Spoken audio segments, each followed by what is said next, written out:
Juice వీక్షకులందరికీ మా హృదయపూర్వకమైన నమస్కారం తెలియజేస్తూ, జైమిని భారతంలోని అశ్వమేధ పర్వం యొక్క మన వివరణ 4వ భాగానికి సాదర స్వాగతం తెలియజేస్తున్నాను. శ్రీకృష్ణుడు యాగ ఏర్పాట్లు చేసుకోమని ధర్మరాజుకు చెప్పి, తాను చాలా కాలం అయింది ద్వారకా నగరం నుంచి వచ్చి ద్వారకకి వెళ్ళి కొన్నాళ్ళు ఉండి వస్తానని చెప్పి ద్వారకా నగరానికి వెళ్ళారన్న విషయాన్ని మనం గత భాగంలో తెలియజేసుకున్నాం. ఇలా కాలం జరుగుతోంది, యాగ ఏర్పాట్లు చేసుకుంటున్నాడు ధర్మరాజు గారు. ఒకనాడు వ్యాస మహర్షి ధర్మరాజు గారి దగ్గరికి వచ్చారు. వ్యాస మహర్షితో ధర్మరాజు గారు అంటున్నారు, మరుత్త మహారాజు అనే ఆయన బంగారాన్ని ఋత్విక్కులకి బ్రాహ్మణులకి విరివిగా దానం చేస్తే ఆ బంగారాన్ని బ్రాహ్మణులు ఋత్విక్కులు భూమిలో పాతిపెట్టారు. అది మొట్టమొదట ఎవరు చూస్తే వారిదే ఆ ధనం ఆ బంగారం అని చెప్పి వాళ్ళంతా సామూహికంగా ప్రతిజ్ఞ చేశారు. కనుక అది తెచ్చుకో, నీకు దోషం ఉండదని చెప్పారు. అసలు ఆ మరుత్త మహారాజు గారి చరిత్ర నాకు కొద్దిగా చెప్పండి తాతగారు అని అడిగాడు. వ్యాస మహర్షి చెప్పడం మొదలుపెట్టారు. సూర్యవంశంలో అవీక్షిత్తు విశాలాదేవి అని 2 రాజర్షి దంపతులు ఉండేవారయ్యా. వాళ్ళు రాజ్యాన్ని ఒక తపస్సుగా సమర్థవంతంగా న్యాయబద్ధంగా చేసేవాళ్ళు. వారికి ఒక కుమారుడు కలిగారు. ఆ సమయంలో అనుకోకుండా తుంబురు మహర్షి వచ్చి ఇతనికి వాయు అంశ అలాగే మరుద్దేవతల లక్షణాలు కూడా ఉన్నాయి అని చెప్పాడు. అందువల్ల రాజదంపతులు ఏం చేశారంటే ఇతనికి మరుత్తుడు అని ఒక పేరు పెట్టారు.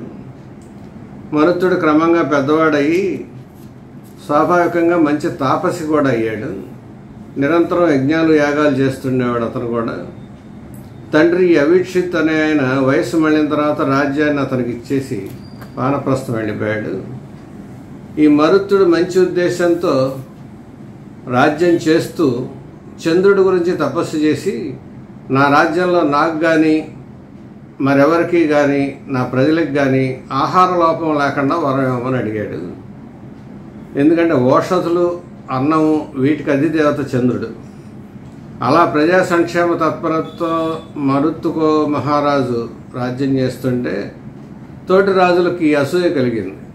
దేవేంద్రుడికి కూడా ఎంతో కొద్ది అసూయ వచ్చింది. మరుత్తుడికి ఇవేం తెలియదు. ఆయన యథాప్రకారం యజ్ఞాలు యాగాలు చేస్తూనే ఉన్నాడు. దేవతలందరితో పాటు దేవేంద్రుడిని ఆహ్వానిస్తున్నాడు, హవిస్సులు అందజేస్తున్నాడు. ఇదంతా యథాప్రకారం జరుగుతుండగా ఓ రోజు ఆయనకి ఈ మామూలు యజ్ఞాలు కాకుండా ఒక పెద్ద యజ్ఞం చెయ్యాలి అని ఒక కోరిక కలిగింది. ఆధ్వర్యుడిగా ఎవరిని నియమించాలి అని ఆలోచించి దానికి ఆధ్వర్యుడిగా బృహస్పతిని నియమిస్తే బాగుంటుంది అని పిలుచుకొని వెళ్ళి ఆయన దగ్గరికి వెళ్ళి తన నిర్ణయం చెప్పాడు. అప్పటికి ఆయన అంగీకరించాడు.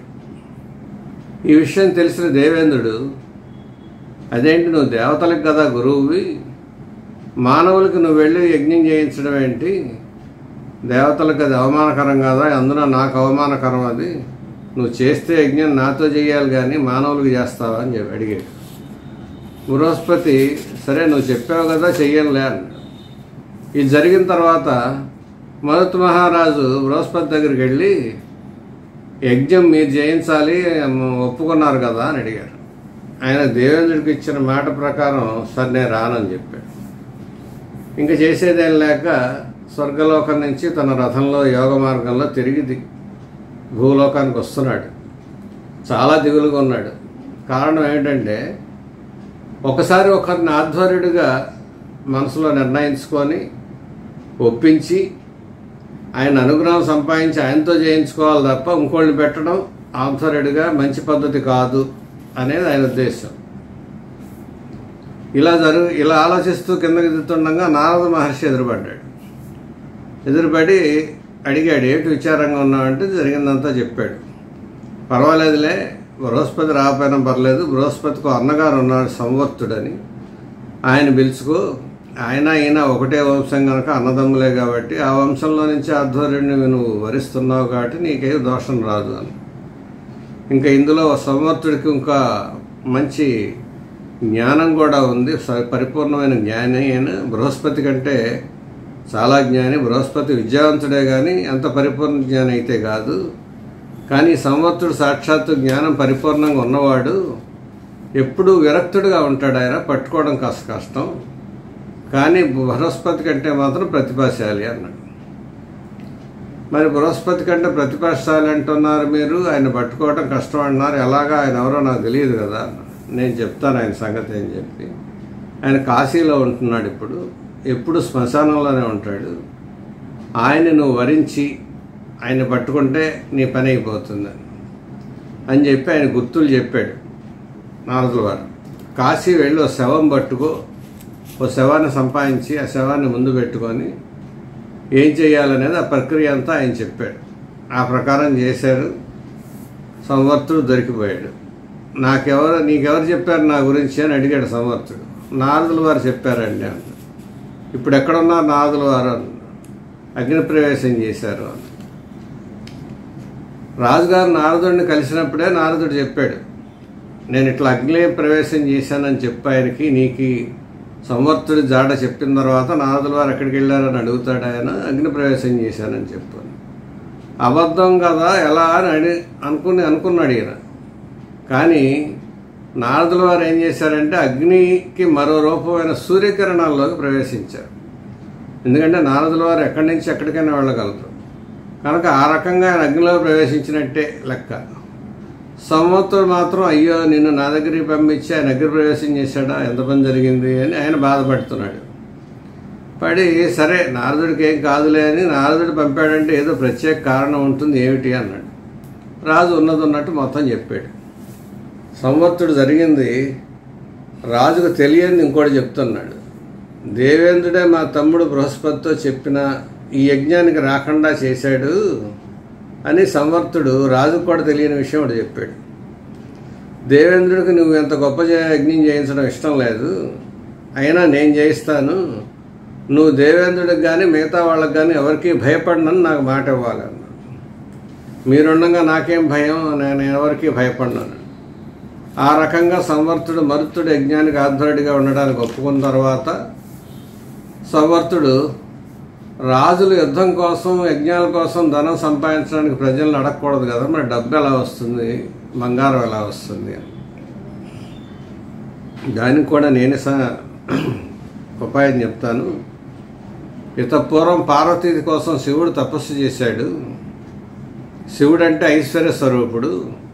ఆయన తపస్సు చేసిన చోట అంతా బంగారం అయిపోయింది. నేను ఆ స్థలం చూపిస్తాను, ఆ తవ్వుకొని బంగారం ముద్దలు పట్టుకొచ్చేద్దాం అన్నాడు. మరుతుడు అలాగే చేసి బంగారం తవ్వుకొచ్చి అనంతంగా ఇంట్లో పడేశాడు. యజ్ఞవేదికలు, యజ్ఞ పాత్రలు అన్నీ బంగారంతోనే చేశాడు. ఎక్కడెక్కడి మహర్షులు వచ్చారు. యజ్ఞం దివ్యంగా ప్రారంభమే జరుగుతోంది. ఇవన్నీ బృహస్పతుల వారికి చేరిపోతున్నాయి. తనంటే గిట్టని వాడు, తనకి చిన్నతనం నుంచి పోటీగా ఉండే తన అన్న ఇంత వైభవమైన యజ్ఞం చేయించడం అని ఆయనకి దుఃఖం బృహస్పతికి. దేవేంద్రుడికి దగ్గరికి వెళ్ళి తన గోడు వెళ్ళవేసుకున్నాడు బృహస్పతి గారు.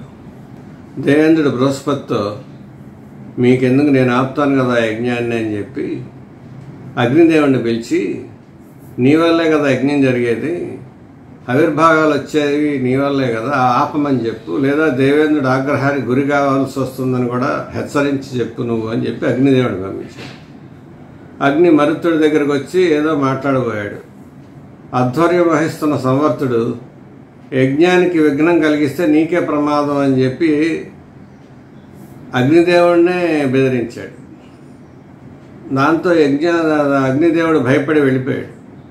ఆ తర్వాత మళ్ళీ ధృతరాష్ట్రుడు అనే ఒక గంధర్వుడిని నా మాట ప్రకారం యజ్ఞం ఆపకపోతే దేవేంద్రుడు వజ్రాయుధం ప్రయోగిస్తాడని చెప్పి మళ్ళీ ఒక హెచ్చరిక పంపించాడు. సంవర్తుడు దానికైనా సిద్ధమే, కానీ నేను యజ్ఞం ఆపను అని చెప్పి గంధర్వుడితో చెప్తే గంధర్వుడు కూడా కంగారుతో భయపడి వెళ్ళిపోయాడు. ఈసారి నాగరాజులతో పాతాళలోకం వెళ్ళి మాట్లాడాడు. వారు భూమి మీద కొన్ని కోట్ల నాగుల్ని పంపించారు. రాజుగారు సంవర్తాస్త్రం అని ఒక అస్త్రం వేశాడు. సంవర్తాస్త్రం దానివల్ల నాగులకి ఊపిరి అందక నశించడం ఆరంభమైంది. వాళ్ళల్లో ఒకరు బ్రాహ్మణ రూపంలో రాజుగారి భార్య దగ్గర విశాలాక్షి దగ్గరికి వెళ్ళి ప్రాణభిక్ష పెట్టండి అని అడిగారు. ఆవిడ తెలియక అభయం ఇచ్చేసింది. రాజుగారి తండ్రి మరుత్తుడితో మీ తల్లి అభయం ఇచ్చింది, యజ్ఞం ఆపేసేయి అన్నాడు. మరుత్తుడు ఒప్పుకోలేదు. ఒప్పుకోకపోతే తండ్రి గారు అయితే నువ్వు నాతో యుద్ధం చేయాల్సి ఉంటుంది అన్నాడు. ఋత్విక్కులు, మహర్షులు, సదస్సులు అంతా మరుత్తుడు తండ్రికి నచ్చజెప్పి నీ కుమారుడు ప్రజాక్షేమం కోసం రాజ్యక్షేమం కోసం యజ్ఞం చేస్తుంటే ఆయన మీరు అట్లా నిర్బంధించకూడదు, మీరు కొన్ని రోజులు ఊరుకోండి, పరిస్థితులు అదే సర్దుకుంటుంది అన్న. సంవర్తాస్త్ర ప్రభావం రోజులు గడిచినా తగ్గబోయేప్పటికీ ఈ అస్త్రం అపోసంహరించుకుంటే మేము మీకు శరణాగతి చేస్తామని మరుత్తు మహారాజుని కోరారు నాగులు. ఇప్పుడు ఋత్విక్కులు శరణాగతులను రక్షించడం కూడా రాయధర్మమే కదా, ఇప్పుడు ఉపసంహరించండి అస్త్రం అని చెప్పారు. నాగబాధ కూడా పోయింది యజ్ఞానికి. యజ్ఞం చివరిలో సంవర్త మహర్షి మంత్రాలు అద్భుతంగా ఉచ్చరించి దేవేంద్రుడిని ఆహ్వానించాడు. ఆ మంత్ర ప్రభావానికి దేవేంద్రుడు సంతోషించి విఘ్నాలు ఎన్నొచ్చినా కూడా యజ్ఞం పూర్తి చేసేవా నువ్వు, నేను విఘ్నం కల్పించిన కారణం ద్వేషంతో కాదు, ఎవరైనా తపస్సు చేసినా పెద్ద పెద్ద యజ్ఞాలు చేసినా వాళ్ళకి ఆ ఫలితం ఇవ్వాలంటే దేవతలుగా యజ్ఞం చేస్తే ఫలితాలు దేవతలు మేము ఇవ్వాలి, తపస్సులు చేస్తే ఏ తపస్సు చేస్తే ఎవరి కోసం చేస్తే ఆ దేవత వచ్చి దాని ఫలితం ఇవ్వాలంటే పరిశీలించాల్సిన బాధ్యత త్రిలోకాధిపతిగా నాదే. కాబట్టి నిన్ను పరిశీలించాను తప్ప నీకు యజ్ఞానికి విఘ్నం కలిగించాలని కాదు నాకు. అందువల్ల అసూయ అనే ఒక మిష పెట్టుకొని నాకు అవమానం జరిగినా సరే, కొంచెం అపనింద వచ్చినా సరే జంకకుండా అన్ని విధాలా పరీక్ష చేశాను, నువ్వు గెలిచావు అని రాజుగారు ఇచ్చిన సామరసాన్ని సోమరసం అని అంటారు అక్కడ. ఆ సోమరసాన్ని పానం చేసి ప్రత్యక్షంగా అక్కడికి వచ్చి ఆ యాగశాల పరిధిలో ఉండే ప్రతి పదార్థం కూడా బంగారం అయిపోవుగా కానీ ఒక వరం కూడా ఇచ్చేయండి. రాజుగారు ఇంత పూర్వం ఈశ్వరుడికి తపస్థానం నుంచి తెచ్చుకున్న బంగారం గొట్టలతో వేదికలు వస్తువులు చాలా తయారు చేయించాడు ఆ బంగారంతో. ఇవి కాక కలపతో చేసినవి, మట్టితో చేసినవి, ఇటుకలతో చేసినవి కట్టడాలు కూడా కొన్ని ఉన్నాయి. దేవేంద్రుడి అనుగ్రహంతో అవి కూడా బంగారం అయిపోయాయి. ఋత్విక్కులందరికీ బస్తాలు బస్తాలుగా దర్శన కింద అవి కట్టించి ఇచ్చేసాడు. ఇస్తే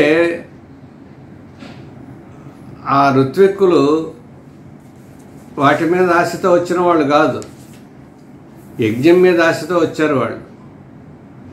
అలాగే రాజుగారి మీద అభిమానంతో వచ్చారు. కాబట్టి వాళ్ళకి అంతకుముందే వాళ్ళకి ఇవ్వాల్సిన దర్శనలన్నీ ఇచ్చేసాడు రాజుగారు. ఇప్పుడు ఈ కొత్తగా బంగారం తీసుకెళ్లాల్సిన అవసరం ఏం లేదు, తీసుకెళ్ళి కూడా వాళ్ళు ఏం చేసేది లేదు. అందుకని విరక్తి భావంతో ఆ మూటలు అక్కడే పడేసిపోయారు. పోనీ ప్రజలు ఏమన్నా తీసుకెళ్తున్నారా అంటే ఆ ప్రజలు కూడా వాళ్ళ దగ్గర బంగారానికి కానీ ఐశ్వర్యానికి కానీ ఆహారానికి కానీ ఏమీ కొదవలేదు ఈ రాజుగారి పరిపాలన, మరుత్తు మహారాజు గారి పరిపాలనలో. అందుకని వాళ్ళు దాని మీద ఏమీ కోరిక లేకుండా ఒక్క కణం కూడా బంగారం వాళ్ళు ముట్టుకోలేదు. అందుకని ఆ బంగారం అంతా ఓ చోట పాతిపెట్టి ఇలా ప్రతిజ్ఞ చేశారు. ఆ ప్రతిజ్ఞ చేసిన బంగారాన్ని ఎవరు ముందు చూస్తే వారే దానికి అర్హులు, దానికే వాళ్లే దానికి యజమానులు అని చెప్పి కూడా వాళ్ళంతా సామూహికంగా ప్రతిజ్ఞ చేశారు. ఇదయ్యా మరుత్తు మహారాజు కథ అని చెప్పి ధర్మరాజు గారికి వ్యాస మహర్షి ఆ మరుత్తు మహారాజు గారి ఆ యజ్ఞం ఎలా చేశారో, ఆ బంగారం ఎలా వచ్చిందో దాని మొత్తం వివరాలన్నీ ధర్మరాజు గారికి చెప్పారు. దీని తర్వాత కథని 5వ ఎపిసోడ్లో మనం మళ్ళీ అనుసంధానం చేసుకుందాం. శ్రీకృష్ణ శరణం మమ, శ్రీకృష్ణ శరణం మమ, శ్రీకృష్ణ శరణం మమ.